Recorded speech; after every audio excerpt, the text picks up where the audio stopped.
Hello guys, in this video I'm going to show you how to delete synced contacts from the Telegram app.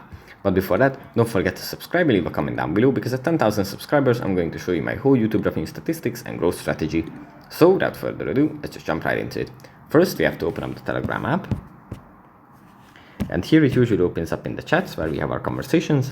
From here we have to swipe to the right, then tap on settings, and then settings, scroll down and tap on privacy and security. Here we have to scroll down again, and under contacts we find delete synced contacts.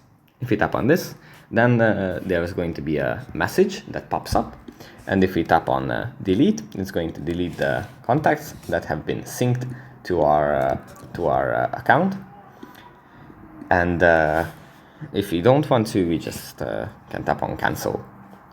So yeah, that's pretty much it for this video. Hope it was helpful for you guys, and I'll see you in the next one. Bye.